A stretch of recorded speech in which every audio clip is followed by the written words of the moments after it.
Hello everyone. तो ये oops playlist का पहला वीडियो है जिसमें हम लोग सिर्फ इंट्रो पार्ट जानेंगे कि ऊप्स क्यों हम यूज़ करते हैं, क्यों इसे सी प्लस प्लस में इंक्लूड किया गया वगैरह वगैरह।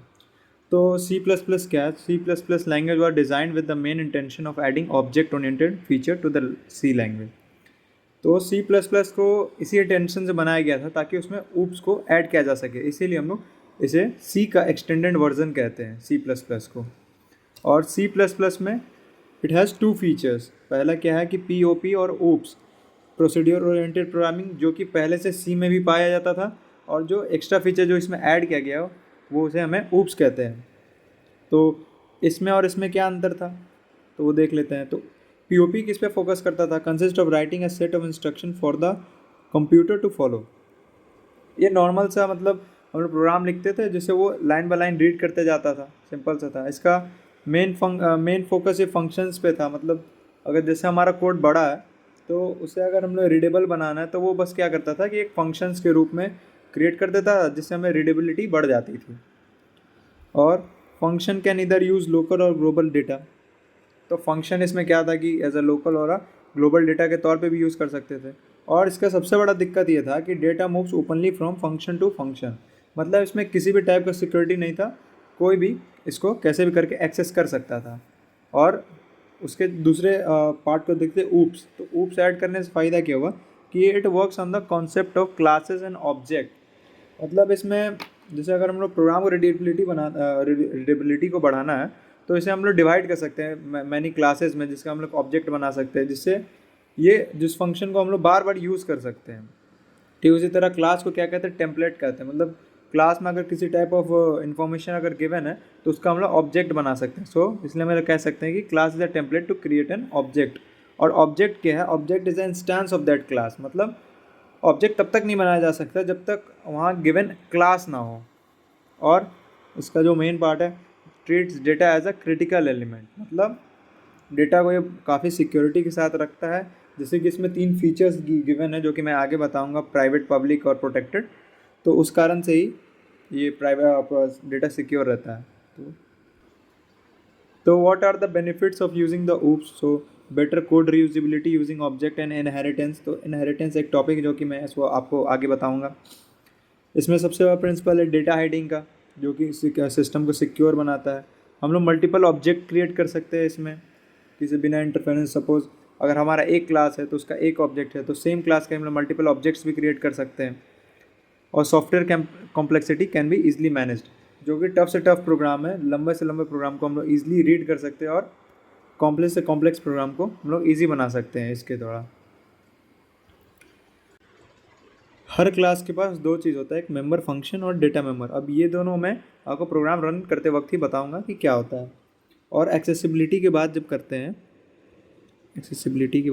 हैं, तो हमारे पास 3 चीज़ है। पहला, प्राइवेट कीवर्ड, जिससे ये सिक्योरिटी पर्पस के लिए डिज़ाइन किया हुआ है। प्राइवेट, प्रोटेक्टेड एंड पब्लिक, जिसको सिर्फ एक्सेस कर सकता है क्लास इटसेल्फ या तो फ्रेंड ऑफ क्लास। अब ये सब क्या है मैं आपको आगे की वीडियो में बताते जाऊंगा, बस अभी आप देखते जाएं। फ्रेंड ऑफ क्लास, या तो क्लास खुद, या तो अगर मैंने दूसरा क्लास बना के उसे फ्रेंड किया है तो वो प्राइवेट को एक्सेस कर सकता है। अब आता है प्रोटेक्टेड।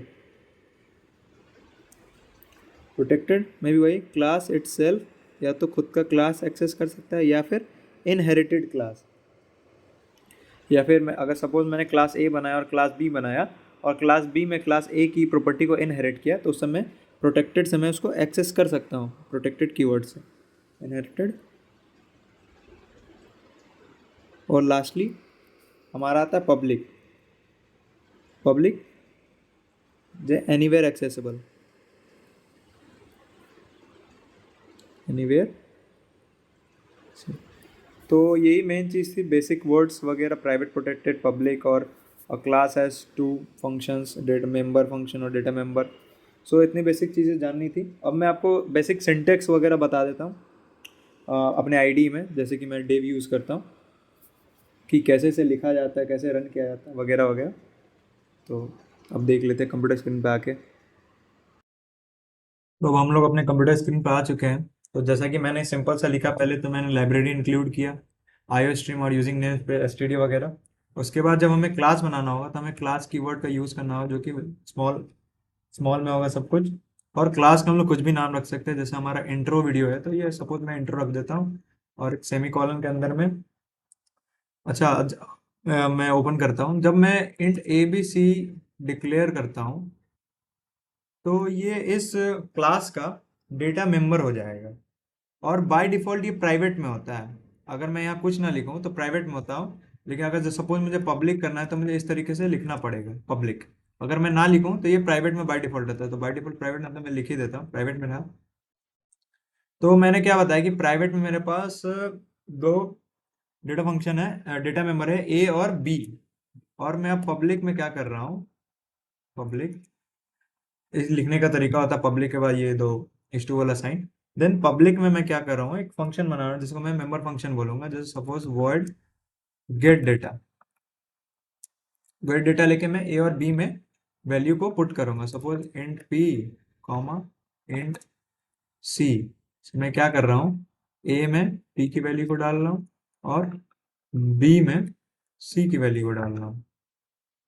अच्छा, जब मैं क्लास को बंद करूंगा इसे सेमी कॉलन से बंद करना होता है, और मैं इसे प्रिंट भी करना, तो उसके लिए वर्ड गेट डेटा कर देता हूँ। गेट डेटा में क्या करूंगा, बस कुछ नहीं, सी आउट ए की वैल्यू को ले लूंगा। Then and S, and S मतलब एक स्पेस देके, एंडल मतलब लाइन चेंज करके, तो बी, मैं बस इसका आउटपुट ले लूंगा।